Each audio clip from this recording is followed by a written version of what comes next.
इस वीडियो में सबका स्वागत है दोस्तों। वीडियो शुरू करने से पहले एक इंपॉर्टेंट बात कहना चाहूंगा। इस वीडियो के डिस्क्रिप्शन में जो लिंक दिया है इस सब्जेक्ट का, उसको आप क्लिक करोगे तो चैप्टर बाय चैप्टर और क्वेश्चन बाय क्वेश्चन आपको सारे वीडियोस मिल जाएंगे। दूसरे सब्जेक्ट के भी लिंक है, उसको आप क्लिक करोगे तो आपको चैप्टर बाय चैप्टर सारे क्वेश्चंस मिल जाएंगे। तो शुरू करते हैं ये video. What is capital structure and it's components, ये क्वेश्चन एक शॉर्ट नोट का आना चाहिए, करीबन 5 मार्क के लिए। उससे ज्यादा ये क्वेश्चन तुम एक्सपेक्ट मत करो, क्योंकि इसका आंसर लिमिटेड दिया है और तुमको डीप में जाना नहीं है। तो इस वीडियो में इसको कैसे अटेम्प्ट करना है एग्जाम में वो मैं बताऊंगा। कितने मार्क्स का है वो मैंने बता दिया, इसको डिटेल्ड में एक्सप्लेन करूंगा। So let us get started with this question. Components of capital structure, यहाँ पे जो यूनिवर्सिटी ने 5-6 दिया है, बट यदि पूछा जाए शॉर्ट नोट में कंपोनेंट्स ऑफ कैपिटल स्ट्रक्चर, तो तुमको क्या करना है, सबसे पहले ये ABC जरूर लिखना है। मानते हैं तुम डेफिनेशन 2 में से एक लिखो तो भी चलेगा। सो कैपिटल स्ट्रक्चर क्या होता है उसके पहले इंट्रोडक्शन देखते हैं। Financial management is the management of finance. What is finance? जहां से पैसा आएगा और जहां पे जाएगा, inflow of funds and outflow of funds, इसको क्या बोलते हैं? फिनेंस। और इसके मैनेजमेंट को क्या बोलते हैं? Financial management. फिनेंशियल मैनेजमेंट का सबसे पहला काम क्या रहेगा? Financial planning. फिनेंशियल प्लानिंग में तुमको तय करना है कि कितना रकम तुमको चाहिए, ठीक है ना। फॉर एग्जाम्पल तुमको चाहिए 1 करोड़ रुपया, करेक्ट? तुमको चाहिए 1 करोड़ रुपया। सो आउट ऑफ दैट तुम सोचते हो 60 लाख खुद का डालेंगे, तो 40 लाख कहां से आएगा? तो 40 लाख कहां से आएगा? लोन से आएगा। मिक्स कितना हुआ? मिक्स कितना हुआ? 60-40। इस मिक्स को कैपिटल स्ट्रक्चर बोलते हैं। आया समझ में? तुम्हारा ओन्ड कितना हुआ? मैं माउस से लिख रहा हूं, ओन्ड 60 lakhs, borrowed, ठीक है ना। So you will have borrowed, WEE आएगा। सो borrowed तुम्हारा आएगा 40। सो मिक्स कितना हुआ? 23:2। Do you agree? 23 22 3:2 या 60-40 मिक्स भी पकड़ लो। ये जो मिक्स है इसको बोलते हैं कैपिटल स्ट्रक्चर।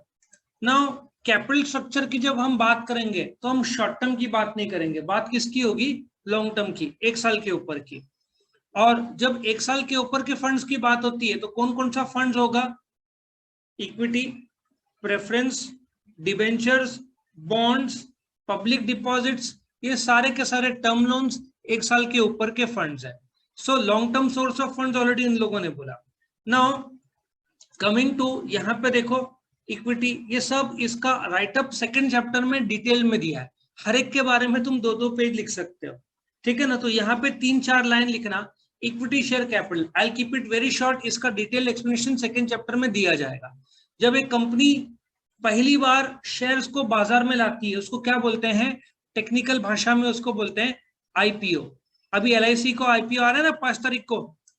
तो ये जो शेयर्स बाजार में लाती है, LIC इक्विटी शेयर बाजार में ला रही है, लोग पैसा देंगे। सो पहली बार जब एक कंपनी बाजार में लाती है शेयर्स को, उसको IPO बोलते हैं। So equity share basic source of finance है। नवी कंपनी प्रेफरेंस इश्यू नहीं कर सकती, पहले इक्विटी इश्यू करेगी। उस पे जो रिटर्न्स है, रिटर्न्स किस तौर पर दिया जाएगा? रिटर्न्स किस तौर पर दिया जाएगा? डिविडेंड। डिविडेंड फ्लक्चुएटिंग रहता है। जैसे तुम्हारा 12th में मैथ्स और SP रहता है, तुमको चॉइस रहता है मैथ्स लेना है कि SP, वैसे कंपनी के पास इक्विटी और प्रेफरेंस में दोनों ऑप्शंस मौजूद है। 1-1 लाख इक्विटी ने दिया, ठीक है ना। अगले चैप्टर में इसका डिस्टिंग्विश के मैंने करीबन 18 पॉइंट्स दिए है, फिलहाल I keep it very short. यदि 1 लाख इक्विटी वाले ने दिया, प्रेफरेंस वाले ने दिया, तो इसका रेट ऑफ रिटर्न फिक्स होगा से 10%, लेकिन इक्विटी का फ्लक्चुएटिंग रहेगा 0, 5, 10, 15, 20। रिटर्न्स किस तौर पर दिया जाएगा? डिविडेंड के तौर पर, ठीक है ना। फिर equity shares are shares which get dividend and repayment of capital after it is paid to preference shares. जब कंपनी डिविडेंड देगी तो लाइन में पहले कौन खड़ा होगा? प्रेफरेंस शेयर्स, उनको डिविडेंड दो, बचेगा पैसा तो किसको देंगे, इक्विटी को। नहीं बचा तो इक्विटी शेयर को डिविडेंड मिलेगा नहीं। जब कंपनी बंद हो जाती है तो सबको अपना पैसा लौटाया जाता है। सबसे पहले पैसा किसको लौटाया जाएगा, प्रेफरेंस शेयर्स को। आखिरी में किसको लौटाया जाएगा, इक्विटी शेयर्स को, ठीक है ना। उसके बाद में come to preference share capital. Preference share capital का सबसे इंपॉर्टेंट फीचर क्या है, उसको डिविडेंड रेट क्या है, फिक्स्ड है। नंबर 1 कि साल में 8%, 10% फिक्स्ड रेट ही मिलना है, बदलेगा नहीं। और जब डिविडेंड देना है तो सबसे पहले किसको देंगे, प्रेफरेंस को, और लास्ट में इक्विटी को। कंपनी बंद हो जाएगी तो पहले पैसा किसको मिलेगा, प्रेफरेंस, और आखिर में इक्विटी। और फिर उसमें कन्वर्टिबल प्रेफरेंस भी रहता है जो कन्वर्ट हो जाता है into equity shares. Retained earnings, इसको सेल्फ फाइनेंसिंग भी बोलते हैं या फ्लोइंग बैक ऑफ प्रॉफिट भी बोलते हैं। क्या होता है ये, तुमने धंधे में 1 करोड़ लगाया, 20 लाख नफा कमाया, 5 लाख का डिविडेंड दिया, कितना बचा तुम्हारे पास, 15 लाख। समझ में आया, ये 15 लाख वापिस धंधे में लगाया तो उसको फ्लोइंग बैक ऑफ प्रॉफिट या रिटेन अर्निंग्स बोलते हैं। ये इंटरनल सोर्स ऑफ फाइनेंसिंग क्यों है, अशोका बिल्डकॉन ने 2 साल पहले जो नफा किया था, 2 साल पहले मैंने उनका एनुअल जनरल मीटिंग अटेंड किया था। उन लोगों ने प्रॉफिट किया था बट शेयर होल्डर्स को डिविडेंड नहीं दिया था। तो जब उनसे पूछा गया, एक शेयर होल्डर ने पूछा कि भाई आप डिविडेंड क्यों नहीं दे रहे, तो उन्होंने बोला कि जो प्रॉफिट हुआ है, डिविडेंड देंगे तो हमारे पास कम बचेगा, तो हम नए प्रोजेक्ट्स के लिए पैसा कम लगा पाएंगे। सो वो लोग क्या कर रहे थे, जो भी नफा हो रहा था वो सारा का सारा वापिस बिजनेस में डाल रहे थे। समझ में आ रहा है। सो उसको रिटेन अर्निंग्स बोलते हैं या technically flowing back of profit. जो प्रॉफिट हुआ है वापिस धंधे में लगा के उसको आगे बढ़ाना, ठीक है। ये तीनों टेक्निकल भाषा में ओन्ड कैपिटल बोलते हैं, या कमर्शियल या फाइनेंशियल मैनेजमेंट की भाषा में इसको प्रोप्राइटरी फंड बोलते हैं। PRIE, माउस से लिख रहा हूं इसलिए हैंडराइटिंग बड़ा अजीब आएगा। प्रोप्राइटरी फंड, ठीक है ना, प्रोप्राइटरी फंड बोलते हैं किसको, equity plus preference plus retained earnings या रिजर्व को, ठीक है ना। नाउ कमिंग टू, ये ओन्ड कैपिटल था, कौन सा, इक्विटी, प्रेफरेंस और retained earnings. Come to borrowed capital. Debenture क्या है, बोरोड कैपिटल है। कंपनी क्या करती है, कर्जा लेती है, किससे लेती है, डिबेंचर होल्डर। उसी प्रकार से शेयर होल्डर से पैसा लेगी, उनको क्या, शेयर्स का पैसा लेगी, उनको क्या बोलेंगे, शेयर होल्डर। डिबेंचर से पैसा लेगी, उन लोग को क्या बोलेंगे, डिबेंचर होल्डर। डिबेंचर एक प्रकार का कर्जा है जो कंपनी लेती है। रिटर्न्स में क्या देना पड़ेगा, इंटरेस्ट।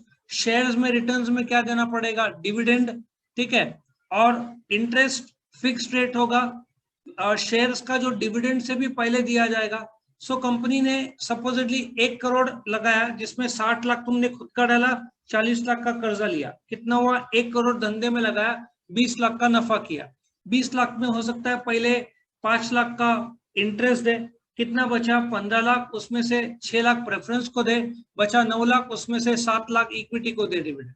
सो डिबेंचर को पहले इंटरेस्ट मिलता है, कंपनी बंद हो गई तो पहले पैसा मिलता है, फिर प्रेफरेंस और लास्ट में इक्विटी। ये लाइन है, ठीक है ना।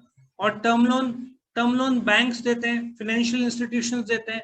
नॉर्मली 7 साल के लिए रहता है ये loan, fixed rate of interest रहता है। नॉर्मली मशीनरी, लैंड, बिल्डिंग पाने के लिए 7 to 10 years का ये टाइम फ्रेम रहता है जो कंपनी लोन लेती है, ठीक है ना। सो दोनों लोन ही है, लेकिन अलग अलग रूप है, ठीक है ना। ये बैंक्स देते हैं, डिबेंचर पब्लिक भी दे सकती है तुमको डिबेंचर का पैसा, ठीक है ना। सो तुम्हारा कंपोनेंट्स ऑफ कैपिटल स्ट्रक्चर में क्या आएगा, एक बार चार्ट फॉर्म में हम देख लेते हैं। तुम्हारे सामने देखो, ये कॉर्पोरेट फाइनेंसिंग आ गया, ये सोर्स ऑफ फाइनेंस हो गया, ओन्ड और बोरोड। ये तुम्हारा कैपिटल स्ट्रक्चर हुआ मिक्स। फॉर एग्जांपल, तुमने इक्विटी प्रेफरेंस का 60 जमा किया, कर्जा लिया 40, तो तुम्हारा रेशियो क्या हुआ, 60-40 हुआ। ये मिक्स को क्या बोलेंगे, कैपिटल स्ट्रक्चर। समझ में आया। और 100 रुपीज जो है, 100 करोड़ या से 100% जो तुमको पैसा चाहिए, इसको टेक्निकल भाषा में बोलेंगे कैपिटलाइजेशन। सो कैपिटलाइजेशन तुमको कितना फंड चाहिए, if you let us assume 100% के बजाय मैं लिख देता हूं 100 करोड़, ये तुम्हारा हो जाएगा कैपिटलाइजेशन 60 करोड़, ठीक है ना। 60 करोड़ CR और 40 करोड़ CR, मिक्स कितना हुआ, 60-40। ये जो मिक्स है ऑफ ओन्ड एंड बोरोड, इसको हम बोलेंगे कैपिटल स्ट्रक्चर। क्या बोलेंगे, कैपिटल स्ट्रक्चर। तो कितना प्रोपोर्शन होगा वो कंपनी को डिसाइड करना है, 60-40 रखना है, 50-50 रखना है, इक्विटी शेयर ओन्ड का 40 रखना है, बोरोड 60 रखना है। ये जो मिक्स है कंपनी डिसाइड करती है, ठीक है।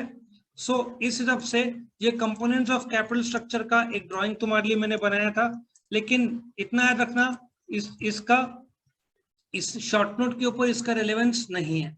और बस ये तुमने इक्विटी प्रेफरेंस कर लिया, और खास करके जब अगला चैप्टर करोगे, इक्विटी के फीचर्स करोगे, प्रेफरेंस के करोगे, तो तुमको ये अलग से करने की जरूरत पड़ेगी ही नहीं। तो फर्स्ट चैप्टर में ये कंपोनेंट्स यहाँ पे खत्म होता है।